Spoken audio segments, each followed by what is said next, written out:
Hello friends, welcome back to another video. Myself Raman Gupta, I am a computer trainer और आज की video में आपको बताने वाला हूँ 18 ऐसे एक्सेल के फंक्शन जो आपको 109% आने ही चाहिए। तो आप लोगों ने अगर थंबनेल पढ़ ली हो तो आपको थोड़ा आइडिया तो लग गया होगा कि मैंने किस टॉपिक के ऊपर बातें करने वाला हूँ। अगर नहीं लगा हो तो कोई दिक्कत नहीं है, आप लोग इस वीडियो को शुरू से लेकर अंत तक देखिएगा। बहुत मेहनत की है मैंने इस वीडियो को बनाने में, आप लोगों को 110% पसंद आएगी। अगर आपको वीडियो पसंद आए तो लाइक कीजिएगा, शेयर कीजिएगा और सब्सक्राइब भी ज़रूर कीजिएगा अगर आपने अभी तक नहीं किया है तो चलिए बिना किसी देरी के स्टार्ट करते हैं वीडियो। Let's get started.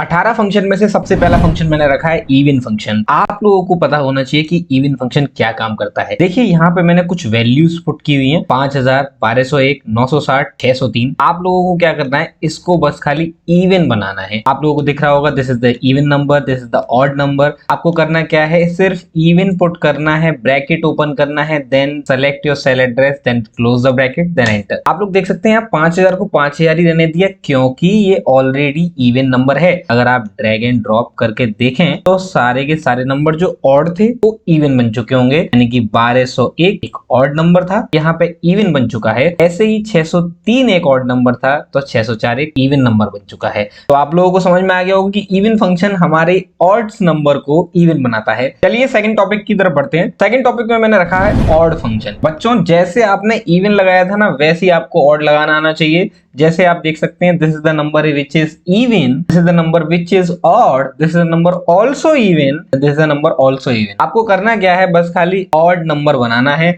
802 एक इवन नंबर है। अब इसको ऑड कैसे बनाना है, देखो बहुत सिंपल है यार, एक्सेल बहुत सिंपल है। 802 सेलेक्ट करो, ब्रैकेट क्लोज करो, एंटर करो, 803 बन गया। यानी कि ऑड फंक्शन क्या करता होगा, इवन फंक्शन को कन्वर्ट कर देता है ऑड में। और ड्रैग एंड ड्रॉप करके मैजिक देखो। आप लोगों को ये तो आता ही होगा ना, इवन फंक्शन से आप लोगों ने 2 मिनट पहले सीखा ही है, ऑड फंक्शन भी ऐसे ही लगा लेते। उसके बाद नेक्स्ट लेवल में बात करते हैं नेक्स्ट फंक्शन की। नेक्स्ट फंक्शन में मैंने रखा है मैक्स, लार्ज, मिन एंड स्मॉल, यानी कि 4 फंक्शन। 4 फंक्शन को सिखाने से पहले मैं आपसे पूछना चाहूंगा कि यहाँ पे कुछ नंबर हैं। अगर मैं आपसे पूछूं सबसे छोटा नंबर कौन सा है, तो आप कहेंगे कि सर 12 नंबर सबसे छोटा है। और आप ये फॉर्मूला किससे बोलेंगे लगाने को, मिन फंक्शन ऐसा है, इक्वल टू मिन लगा दीजिए और पूरा एरिया दे दीजिए और आपको 12 आंसर मिलेगा। यानी कि सबसे छोटी संख्या 12 है। लेकिन अगर मैं आपसे पूछूं कि बताइए दूसरे नंबर पे छोटा नंबर कौन सा है, तो 12 नहीं होगा, ऑब्वियसली बात है। तो आप लोग लगाएंगे small function equal to small, bracket open, select your area, comma. अब ए का मतलब होता है आप बताइए कौन से नंबर पे चाहिए। तो मुझे कौन से नंबर पे चाहिए बच्चों, 2 नंबर पे, bracket close, then press enter. आप लोग देख सकते हैं 133 यानी कि 133 ऐसा नंबर है जो दूसरे नंबर के पायदान पे छोटा नंबर है।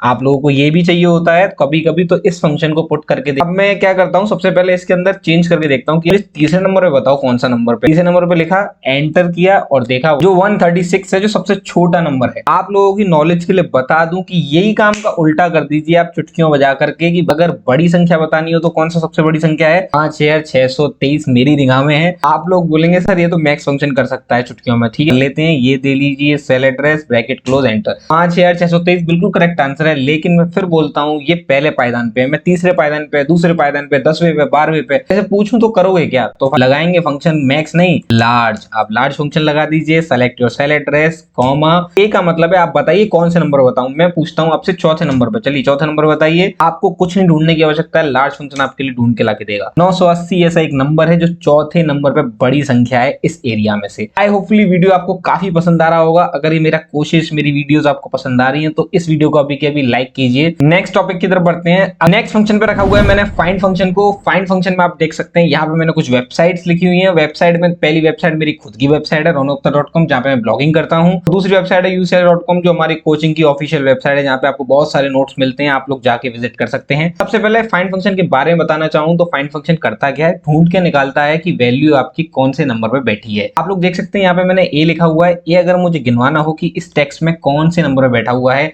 पहले वाला हुआ, तो आपको फाइंड फंक्शन लगाना है। आपको लगाना कैसे, मैं लगा के दिखाता हूँ। Equal to find, bracket open. सबसे पहले पूछ रहा है फाइंड टेक्स्ट, आप कौन सा टेक्स्ट ढूंढवाना चाहते हैं, तो मैं ढूंढवाना चाहता हूँ ए, देन प्रेस कॉमा। तो आपसे पूछ रहा है विद इन टेक्स्ट, आप कौन से टेक्स्ट में से ढूंढवाना चाहते हैं, तो मैं आपको देख के देता हूँ ये वाला टेक्स्ट, क्योंकि मुझे इसमें से ढूंढना है। Bracket close, then enter. आपको ये बता देगा कि शुरुआत का जो ए है ना आपका, जो आप गिनवा रहे हो उसको, 8वें नंबर पे। आप लोग गिन भी सकते हो 1 2 3 4 5 6 7 8, बिल्कुल करेक्ट आंसर है, बिल्कुल गलत आंसर नहीं है। अगर आप इसको ड्रैग एंड ड्रॉप कर दें तो ये सबके ऊपर आंसर निकाल देगा चुटकियों में। ओ माय गॉड, ये क्या हो रहा है, ये क्या वैल्यू एरर आ रहा है? ये वैल्यू एरर क्यों आ रहा है मैं आपको बताना चाहूंगा कि बी कैपिटल लेटर है और आपका बी यहाँ पे स्मॉल लेटर है। फाइंड फंक्शन तभी काम करता है जब आपका केस सेंसिटिव होता है, ध्यान रखिएगा। आपको मैं दिखा देता हूं यहाँ पे equal to find, bracket open करने से पहले पढ़ लीजिए, फाइंड इज केस सेंसिटिव। अगर आपने कैपिटल में लिखा है वैल्यू तो कैपिटल में देना, स्मॉल में लिखा है तो स्मॉल में देना। अभी देखिए यहाँ पे कैपिटल नहीं है, स्मॉल है, और यहाँ पे हमारी वेबसाइट भी स्मॉल में है, हमारा फिर स्मॉल है वैल्यू, फिर दोबारा से वेबसाइट भी स्मॉल है, पर लेकिन यहाँ पे हमने देकर रखा है कैपिटल और यहाँ वेबसाइट है स्मॉल में, तो फाइंड फंक्शन काम नहीं करेगा, एरर देगा वैल्यू का। जैसे ही आप बी को स्मॉल कर देंगे, आप एंटर करेंगे, आपका आंसर आ जाएगा। और चलिए आगे की तरफ बढ़ते हैं, नेक्स्ट फंक्शन की तरफ चल रहे हैं, is even function. Is even function क्या करके देता है बच्चों, ये आपको ऑलरेडी पता होना चाहिए कि इज वाले सारे पैरामीटर वाले फंक्शन सारे आंसर ट्रू और फॉल्स में देते हैं। ट्रू माने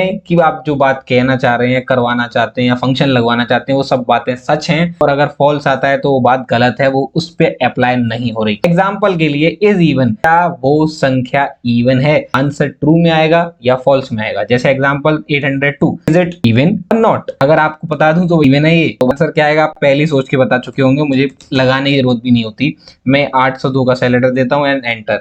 जो आप सोच रहे थे वही आंसर आया ना, लेकिन जो इवन नहीं है उसमें क्या आएगा वो भी आप लोगों ने सोच ही लिया होगा। आई होपफुली ये वीडियो आपको काफी पसंद आ रहा होगा। मैं अभी बहुत मेहनत से वीडियो बना रहा हूँ, इसके अंदर मैंने बहुत सारे टॉपिक कवर किए हैं। बने रहिए पूरी वीडियो के साथ, पूरी वीडियो को लास्ट तक देखिए। अगले फंक्शन की तरफ बढ़ते हैं, इज ऑड का फंक्शन। ये फंक्शन क्या करेगा, आपको ये बताएगा कि क्या ये नंबर ऑड है या नहीं है। छोटे से फंक्शन है लेकिन इनका काम बहुत बड़ा है, इनका इंपैक्ट बहुत बड़ा है, आपको आना चाहिए। छोटे फंक्शन आप बोल सकते हैं, बिल्कुल बोलिए, लेकिन आपको छोटे फंक्शन भी आने चाहिए एक्सेल में। नेक्स्ट इज, क्या ये नंबर ऑड है, तो आपको ये बता देगा इज ऑड, क्योंकि ये ट्रू और फॉल्स में आंसर देते हैं। ब्रैकेट ओपन करके दे दीजिए सेल एड्रेस, ब्रैकेट क्लोज कर दीजिए, एंटर कर दीजिए, और देखिए ड्रैग एंड ड्रॉप करने से सबके आंसर आते हैं कि नहीं आते हैं। तो देख लीजिए 802 एक इवन नंबर है, पर ये बोलेगा फॉल, क्योंकि ऑड तो है ही नहीं, ये तो इवन है। इसी प्रकार से नेक्स्ट इज वाले फंक्शन की ओर बढ़ते हुए हम लोग नेक्स्ट फंक्शन लेते हैं। देखिए बच्चों, आज का फंक्शन इसके नेक्स्ट लेवल में आ रहा है, is text, is non text और इज नंबर। इज टेक्स्ट का मतलब होगा क्या ये टेक्स्ट है, इज नॉन टेक्स्ट का मतलब होगा क्या ये टेक्स्ट नहीं है, और इज नंबर का मतलब होगा क्या ये नंबर है। सबसे पहले मैं छोटा सा पॉइंट बताऊंगा आपको, यहाँ पे इज टेक्स्ट लगा के देख लो, पहले आप लगा के देखो, इज टेक्स्ट ब्रैकेट ओपन और ये दे दीजिए सेल एड्रेस। 802 आपको पता है ये नंबर है, ये टेक्स्ट तो नहीं है, तो आंसर फॉल्स आना चाहिए। हाँ फॉल्स आ रहा है, बिल्कुल सही है। आप इसको ड्रैग कर दीजिए सबके लिए, ये देखिए ड्रैग एंड ड्रॉप। तो ये क्या हो रहा है, यहाँ पे आपको एक पॉइंट समझ में आ रहा होगा, चलिए ढूंढ लीजिए जब तक मैं इज नॉन टेक्स्ट लगा रहा हूँ। अगर ये वीडियो आप ध्यान से देख रहे हैं तो आपको पॉइंट पता चल गया होगा कि मेरा क्या एरर आया वहां पे, और देख लीजिएगा। मैं अभी 2 मिनट वापस आता हूँ उस टॉपिक पे, ब्रैकेट ओपन ब्रैकेट क्लोज और ये सेल एड्रेस देने का ड्रैग एंड ड्रॉप, और ये दे दिया इज नॉन टेक्स्ट, यानी कि टेक्स्ट नहीं है, तो ये true true true false false. हाँ इसमें भी आपको पता चल गया होगा कि क्या मिस्टेक आ रही है, यानी कुछ एरर आ रहा है। ढूंढिए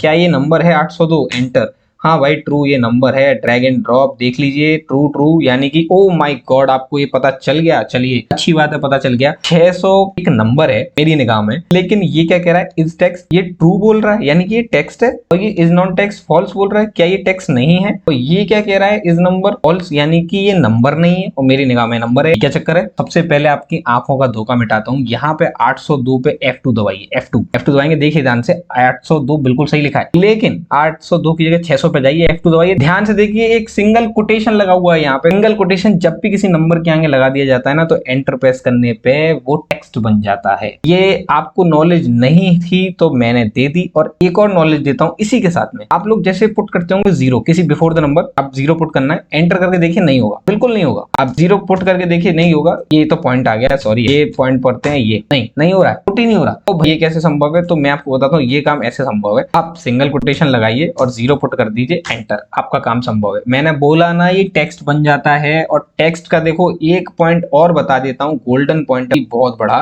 सबसे पहले आप कुछ टाइप करिए टेक्स्ट वगैरह, तो एंटर करेंगे तो देखिए कहाँ भागता है बेचारा, लेफ्ट में भागता है। अच्छा कोई नंबर टाइप कीजिए, ये देखिए बेचारा कहाँ भागता है, सेल के राइट में भागता है। तो आपको एक पॉइंट समझ में आया, टेक्स्ट लेफ्ट में भागता है सेल में, और एक नंबर राइट में भागता है। तो आपको समझने की जरूरत है कि भाई वो क्या टेक्स्ट का है और ये क्या फिर नंबर का है। तो नंबर क्योंकि राइट में है और जो हमारा टेक्स्ट होता है वो लेफ्ट में। तो देखिए आपको एक सिंगल कोटेशन लगा के दिखाते हैं कि कहाँ भाग रहा है। ओ माय गॉड, ये लेफ्ट में भाग रहा है, ये टेक्स्ट है। और आपको देखो ये एरर जो आता है ना, लोग बार इसको हाइड कर देते हैं ऐसे इग्नोर करके आप लोगों के बचाने के लिए। और इंटरव्यूअर भी यही करता है, क्योंकि इंटरव्यू लेना बनता है ना कि इसको एक्सेल आता है कि नहीं आता है। तो आप लोग इस फॉर्मूले के थ्रू पता कर सकते हो कि क्या वो टेक्स्ट है, क्या वो टेक्स्ट नहीं है। और इतना सिंपल क्वेश्चन क्यों पूछा गया है कि ये सिर्फ टेक्स्ट है कि नहीं है। तो आपके नॉर्मल नॉलेज में से बाहर है, एडवांस नॉलेज बोलिए आप इसको एक्सेल का। अगर फिलहाल में मैं इसको सिंगल कोटेशन को हटा दूं तो सारे आंसर बिल्कुल करेक्ट हो जाएंगे। फॉल्स, ये टेक्स्ट नहीं है। इज नॉन टेक्स्ट, क्या ये टेक्स्ट नहीं है? बिल्कुल सत्य बात है, टेक्स्ट नहीं है। और अब ये क्या नंबर बन चुका है? तो ट्रू आंसर आ रहा है, बिल्कुल नंबर बन चुका है।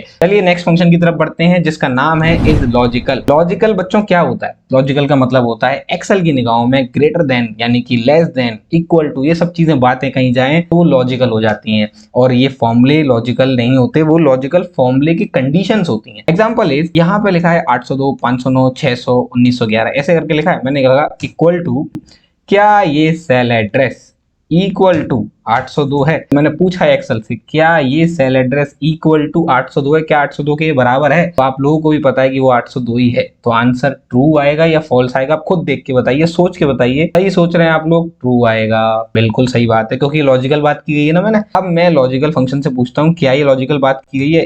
इज लॉजिकल, ब्रैकेट ओपन, मैंने सेल एड्रेस दिया, ये ट्रू आएगा। और ये आपको पता है लॉजिकल बात मैंने की है, तो आंसर ट्रू आएगा या फॉल्स आएगा? जल्दी कमेंट सेक्शन में बताइए। अरे बिल्कुल सही बता रहे हो, ट्रू आंसर आएगा, बिल्कुल सही बोल रहे हो आप लोग, ट्रू आंसर ही आएगा। लेकिन अगर मैं कोई बात ऐसी करूं, equal to this is the sum, अब मैं सम करना चाहता हूं, देखिए मैं सम लगा ही देता हूं इसमें, ये ब्रैकेट क्लोज और एंटर। अब बच्चों यहाँ 1311 आ रहा है, फॉर्मूला भी लगा हुआ है। चलिए पूछिए अब इससे कि क्या इसका लॉजिकल बात है? ठीक है, फॉल्स फॉल्स फॉल्स। पहले बात तो 2 सेल खाली है, लेकिन 1311 पे फॉल्स क्यों बता रहा? फॉर्मूला तो लगा था। लॉजिकल बात कहाँ है? कुछ बोला ग्रेटर देन लगा के, इक्वल टू लगा के, कुछ है क्या इसमें? नहीं है, तो भाई लॉजिकल कहाँ से हुआ ना? ये लॉजिकल फंक्शन वो होते हैं जहां पे कुछ आपने वैल्यू को कंपैरिजन कराया है किसी दूसरी वैल्यू से, तो आपको ये आना चाहिए ना लॉजिकल फंक्शन कैसे यूज करते हैं। तो इज लॉजिकल भी आपको समझ में आ गया होगा। Next function is error, is NA. जैसे ये फंक्शन चल रहे हैं ना बच्चों, ये आप लोग समझते हो बहुत सिंपल होते हैं, बहुत सिंपल होते हैं, मैं भी मानता हूँ। लेकिन ये कई किरदार ऐसे निभाते हैं किसी फंक्शन में जाके, जहां पे आपके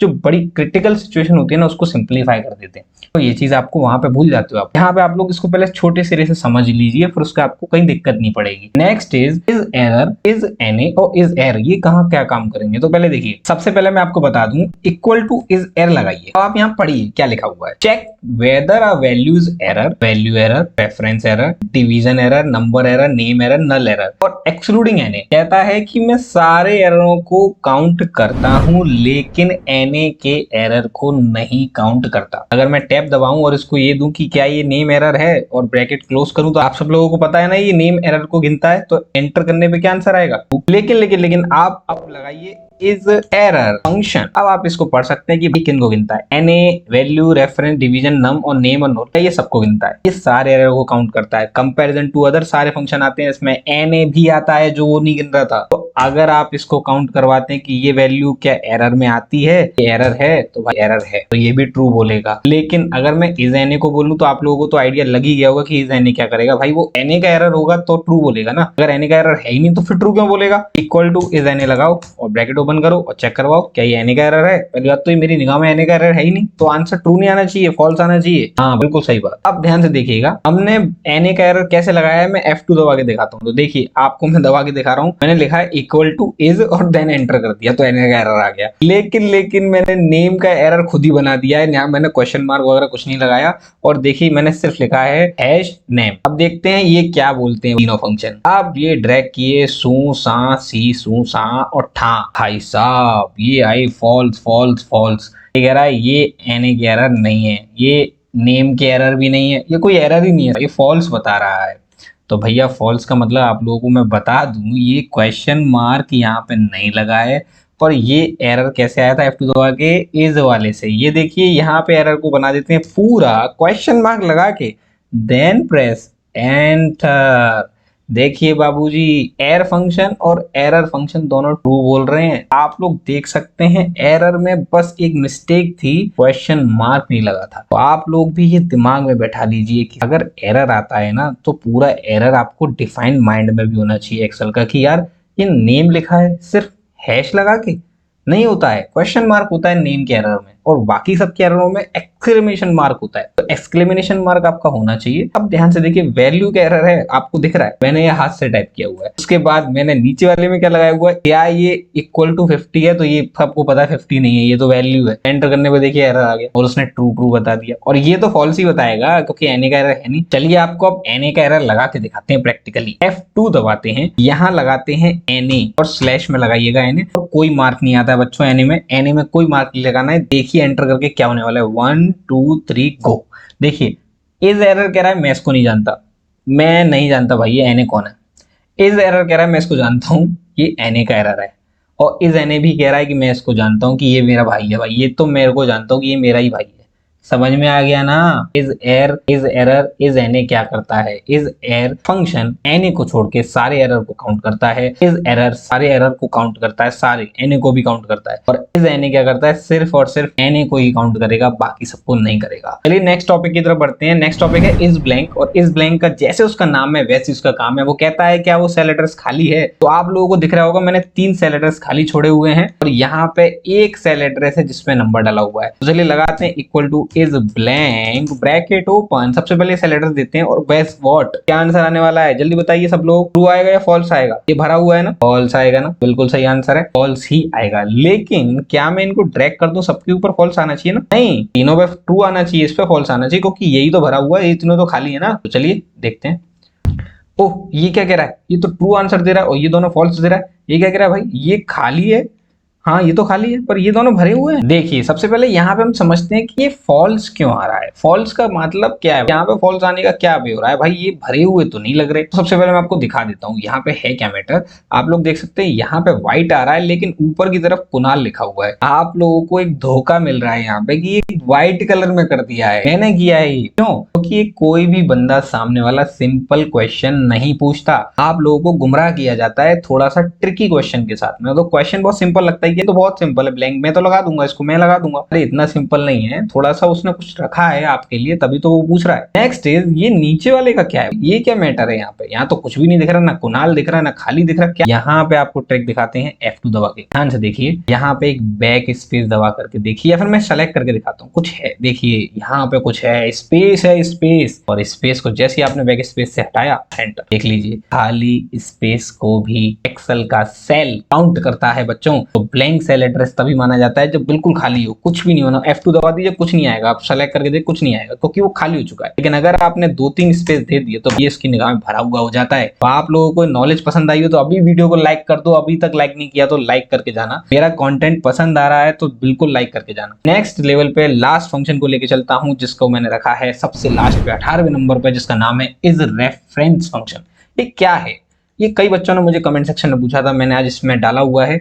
इस रेफरेंस का मतलब होता है क्या वो रेफरेंस है। तो सबसे पहले मैं आपको इस फॉर्मूले को लगा के दिखा देता हूँ। इज रेफरेंस ब्रैकेट ओपन, अगर मैं इसके सेल एड्रेस को दे देता हूँ तो मतलब मैं किसी के सेल का रेफरेंस दे रहा हूँ। अगर इस फॉर्मूले को आप लगाते हैं और क्वेश्चन पूछने की क्या वो इज रेफरेंस है, यानी कि वो रेफरेंस में दिया गया, तो आपने किसी भी एक्सेल की शीट का कोई सेल ले लिया, इसकी निगाह में आंसर ट्रू आने वाला है, क्योंकि आपने रेफरेंस लिया है उस सेल का। अगर ये एंटर करेंगे तो ट्रू आएगा। लेकिन अगर मैं चाहता हूँ कि अगर मैं ड्रैग कर दूं सब पे फॉल्स आएगा क्या, नहीं, ट्रू ही आएगा, क्योंकि मैं रमन, कुणाल और ये रवि जहां भी तो आ जाएंगे ना, सेल एड्रेस ही तो है ये। अगर मैं बोलूं आपसे कि मैं रेफरेंस ऐसे नहीं दे रहा, मैं ऐसे दे रहा हूं, मुझे लगाना है काउंट और मुझे ब्रैकेट ओपन करना है, क्या ये नंबर है, तो ये काउंट क्या करता है, नंबरों गिनता है, तो मैं नंबरों गिनवा लेता हूं, इसको ब्रैकेट क्लोज कर देता हूं, क्योंकि काउंट का ब्रैकेट क्लोज हुआ था, इज रेफरेंस का नहीं हुआ, तो मैंने क्लोज किया। अब देखिएगा क्या होगा कि रेफरेंस तो दिया है पर काउंट को दिया है, इसके बंदे यानी कि रेफरेंस को नहीं दिया, तो ये इसको समझेगा कि रेफरेंस में है ही नहीं कोई सेल एड्रेस। बिल्कुल समझ में आया कि नहीं आया। रेफरेंस क्या करता है कि सेल एड्रेस को रेफरेंस मान के आंसर देता है। मैंने रेफरेंस दिया ही नहीं है, मैंने तो उसको रेफरेंस के अंदर दिया एक फॉर्मूला, तो वो उसको वैल्यू समझ रहा है कि ये रेफरेंस में तो नहीं आती उसके हिसाब से। तो आप लोगों को समझ में आएगा कि इस रेफरेंस फंक्शन तब कार्य करता है जब उसके फॉर्मूले के अंदर फॉर्मूला देना होता है, वरना आपने कोई अगर उसको डायरेक्ट फॉर्मूले के अंदर सेल एड्रेस दे दिया तो आंसर वो ट्रू ही देने वाला है। आई होपफुली ये वीडियो आपको काफी हेल्पफुल लगा होगा, क्योंकि मैंने पूरे 18 फंक्शन कवर किए हैं इस वीडियो के अंदर। मजा आया। ये वीडियो की पूरी जो शीट है जिसके बारे में पढ़ा रहा हूँ आप लोगों को, ये शीट मैंने डिस्क्रिप्शन में लिंक दिया है, जाकर के डाउनलोड करके आप प्रैक्टिस भी कर सकते हैं। अगर आपको ये मेरा प्रयास समझ में आ गया हो, पसंद आ गया हो, तो हमारी वीडियो को लाइक कीजिए, शेयर कीजिए अपने फ्रेंड सर्कल में और हमारे चैनल को सब्सक्राइब कीजिए। ऐसी ही वीडियो के साथ मैं अगली वीडियो में मिलता हूँ। सी यू नेक्स्ट टाइम।